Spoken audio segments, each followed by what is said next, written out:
د لیوال ملي پوهې پروګرام وسایل نه همت اړین دی. د ټکنالوژۍ په مرسته زده کړه په هر کور، هر ځای، هر وخت او هر عمر کې پرته له ښوونکي او ښوونځي. په سبق به پیل وکړو. د پښتو لیک کتاب مو راواخلئ.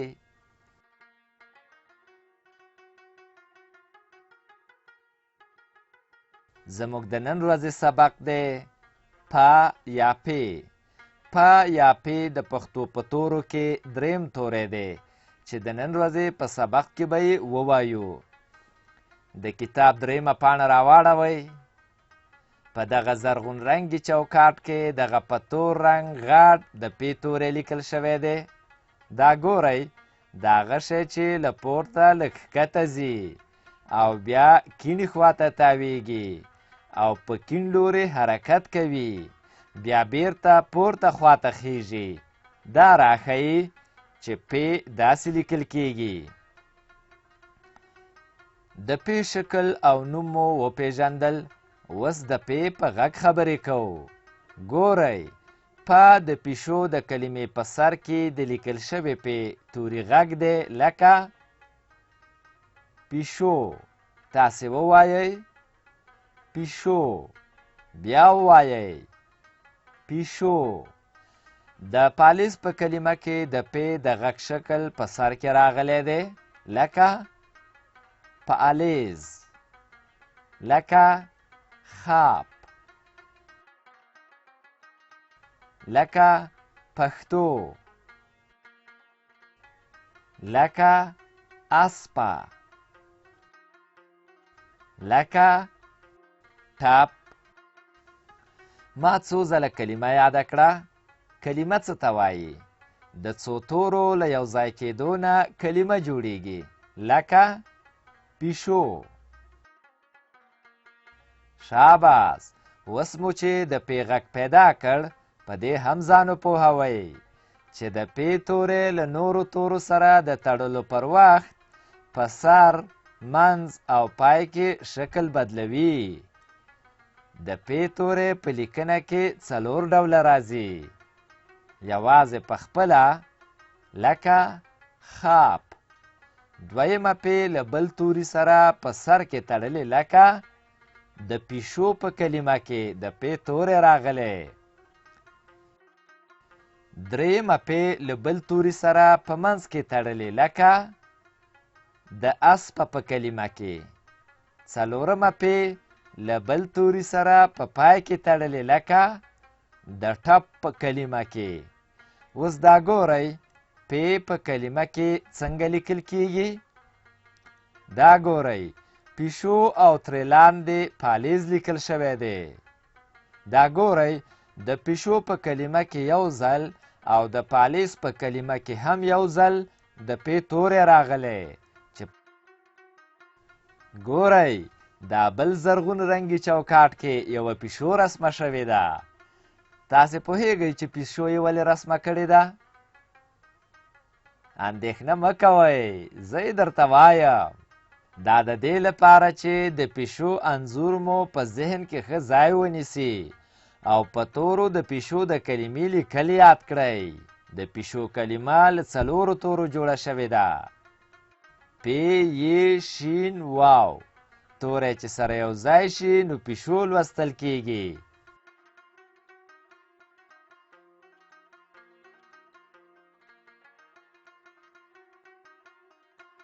دا ګورئ، د پالیز کلمه له 5 تورو جوړه شوې ده. پی الف یا اوږده او زی، پالیز.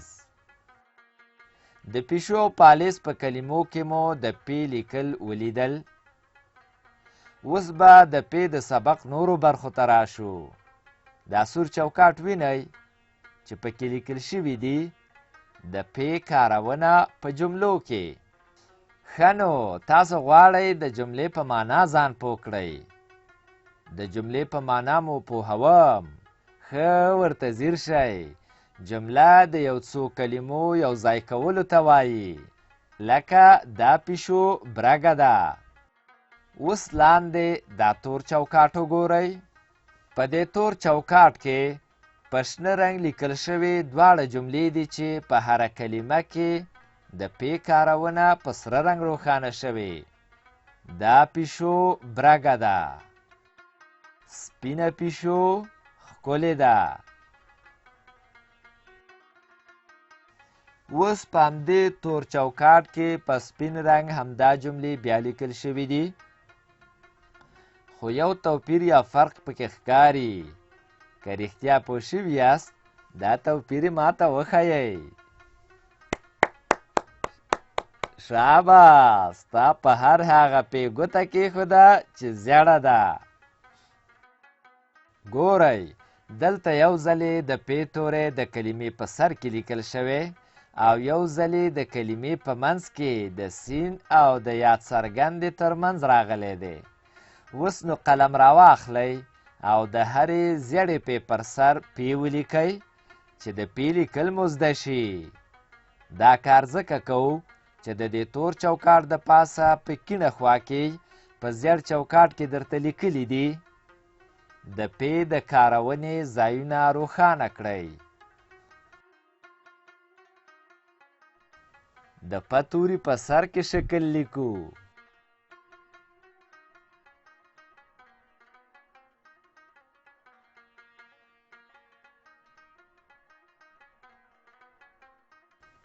د پ توري په سر کې شکل لیکو. ډېر ښه، په تور چوکاټ کار وشو. اوس راځو شنه چوکاټ ته چې نورې جملې زده کړئ. پالیزوان پالیز لري. پالیزوان په اسپه ګرځي. په شنه چوکاټ کې وګورئ، دلته جملې په تور رنګ او هره پې په سره رنګ راغلې ده. اوس په همدې شنه چوکاټ کې په سپین رنګ همدا جملې بیا لیکل شوي دي. دا ځل مو هم د نښې منځویشت. په هره هغه پې مو قلم کېښود چې زیړ رنګ لري. دلته هره پې په زیړ رنګ لیکل شوې ده.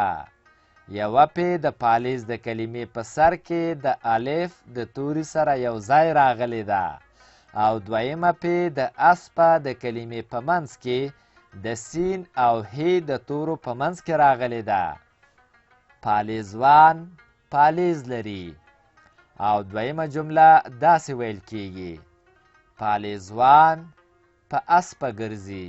اوس قلم راواخلئ، دا په سپین او زیړ رنګ چې پالیزوان پالیز لري لیکل شوي په سر یې ولیکئ چې لیک مو زده شي.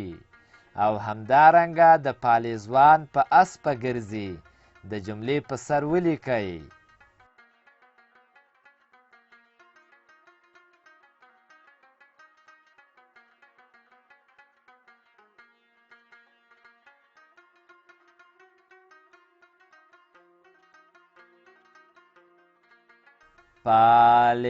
پالیزوان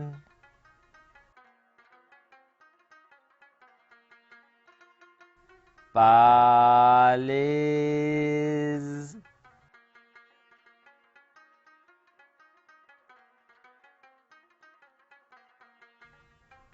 لری.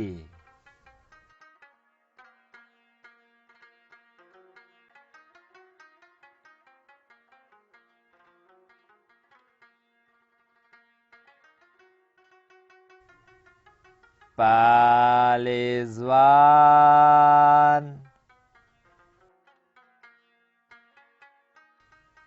په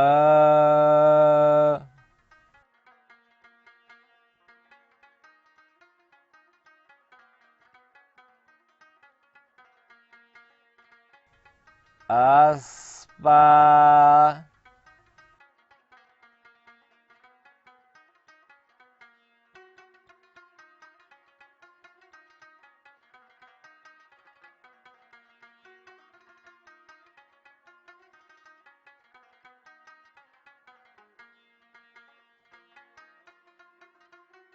اوس به راشو سره چوکاټ ته.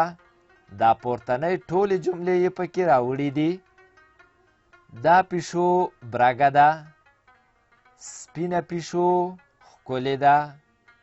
پالیزوان پالیز لري.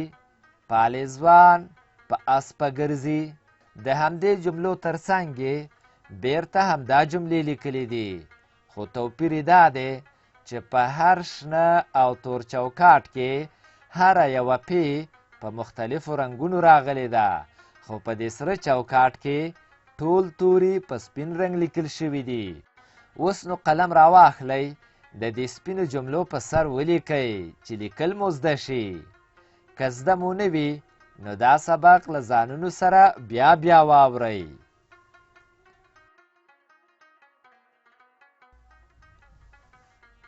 دا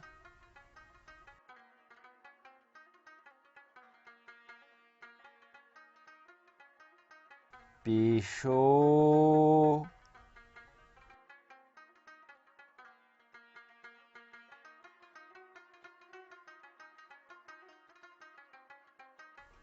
برګه،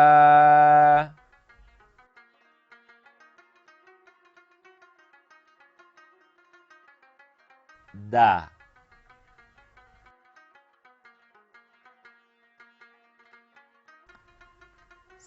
سپینا،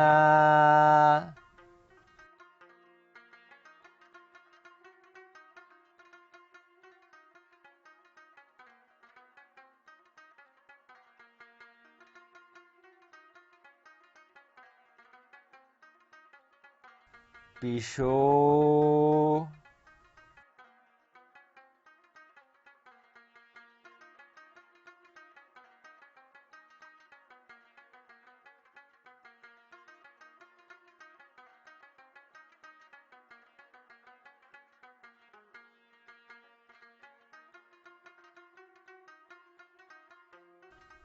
ښکلې،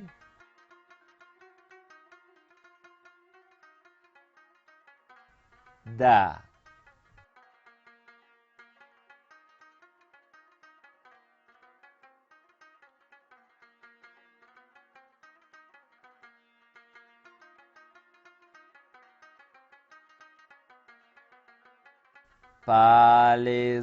پالېزوان،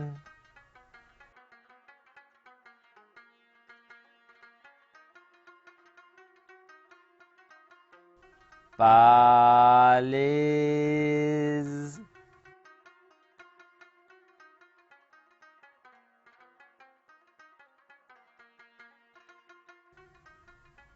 لری،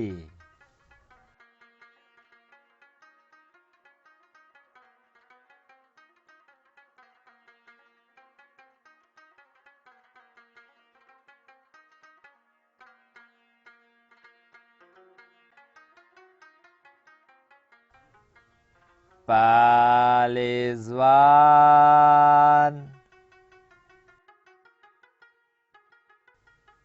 په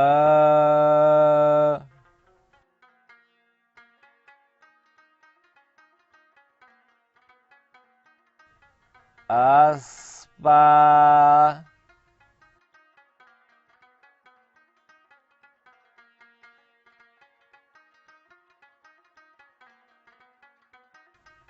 ګرځي. تر سره چوکاټ لاندې خړ چوکاټ ته راځو. د خړ چوکاټ په سر کې د لاس او قلم نښې او د تمرین کلمه ګورئ چې په سره رنګ لیکل شوې ده. ورخطا کېږئ مه، د تمرین په معنا مو هم پوهوم. د یوه کار بیا بیا کولو ته تمرین وایي.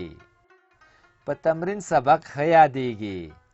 که تاسې د یو شي نوم یو ځلې واورئ کیدای شي لږ وخت وروسته درنه هیر شي، خو که څو ځله یې واورئ بیا مو په یاد کې ښه پاتې کیږي. اوس چې د تمرین په معنا پوه شوئ، راځئ چې تمرین وکړو. تر تمرین لاندې په ټکو ټکو باندې څو ځله د پې توری لیکل شوی دی. د دې هرې یوې پې د پاسه پې ولیکئ. کله مو چې هره پې ولیکله کیڼې خواته ځیر شئ، 4 جملې په ټکي ټکي خط لیکل شوي دي. د هرې یوې جملې د پاسه هم لیکل وکړئ چې دا ټولې جملې مو په یاد کې پاتې شي. دا پیشو برګه ده. سپینه پیشو ښکلې ده. پالیزوان پالیز لري. پالیزوان په اسپه ګرځي. په همدې خړ چوکاټ کې 2 کرښې ګورئ. زه پوه شوم چې اوس تکړه شوي یاست. دلته اوس په شنه کرښه د یوازې پې تمرین وکړئ. د پې توري یوازې شکل لیکو او په سره کرښه د بل توري سره د تړلې پې توري تمرین وکړئ. د پې په سر کې شکل لیکو. په زیړه کرښه دا پیشو برګه ده ولیکئ او په توره کرښه سپینه پیشو ښکلې ده ولیکئ. د پې توري یوازې شکل لیکو.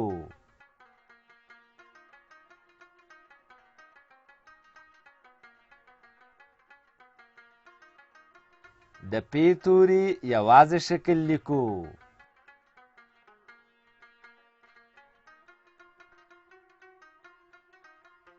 د پې توري یوازې شکل لیکو.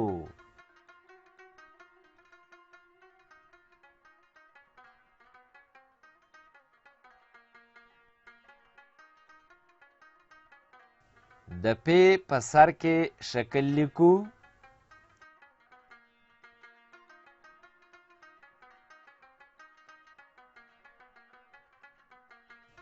د پې په سر کې شکل لیکو.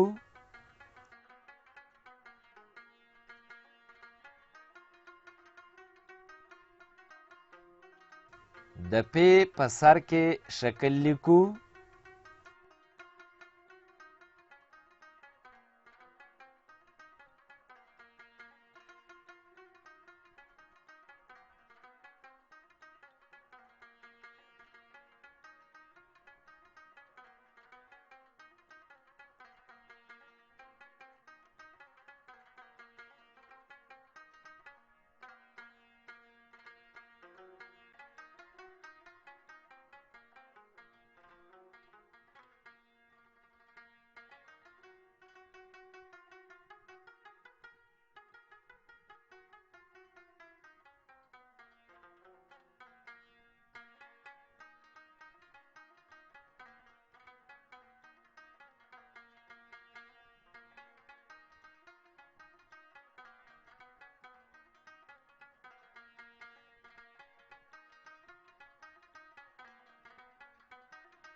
د پې توري یوازې شکل لیکو. د پې توري یوازې شکل لیکو.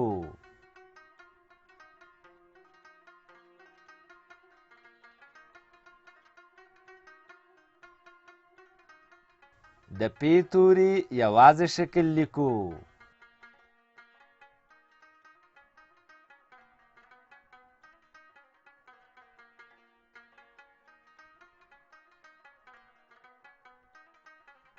د پې توري یوازې شکل لیکو.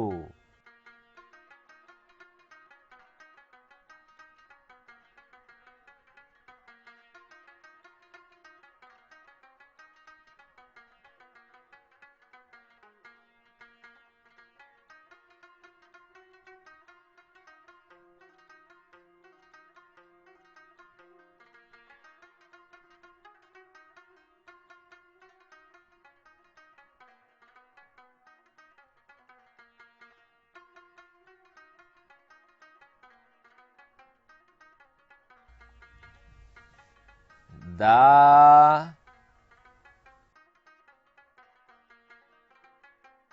پیشو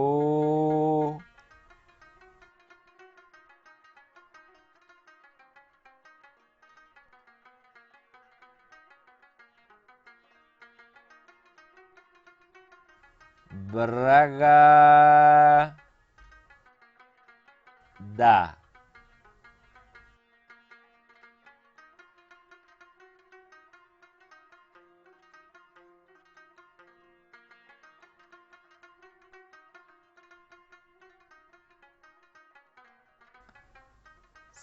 سپینه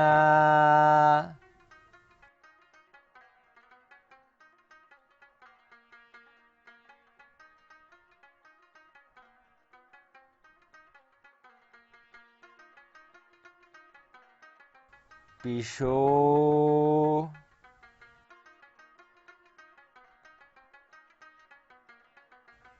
ښکلې ده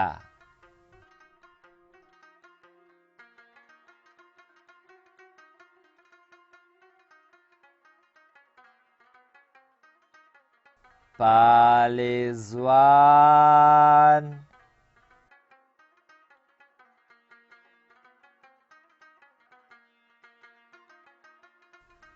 پالیز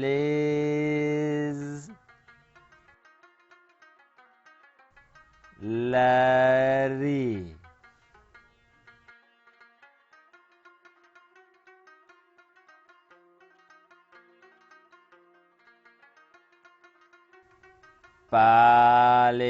پالیزوان په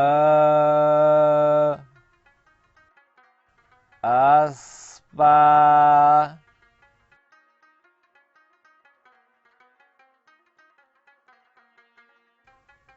ګرځي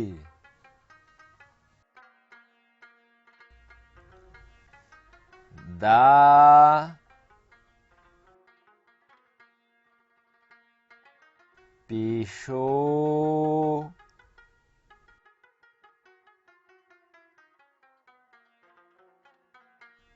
برګه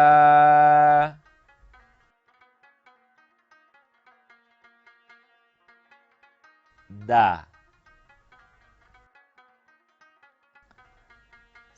سپینه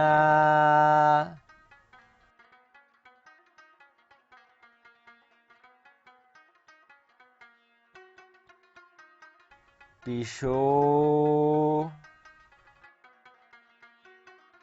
ښکلې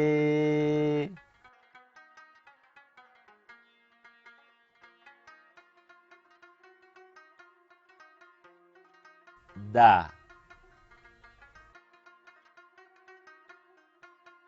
په دې لوست کې مو زده کړل د لیک په وخت کې د پی توري شکلونه یوازې داسې لیکل کیږي له نورو تورو سره ګډ په سر منځ او پای کې داسې لیکل کیږي کلمې مو زده کړې خاپ پښتو اسپه ټپ سپینه برګه ښکلې پالیز پالیزوان ګرځي پیشو لري تمرین او داسې نور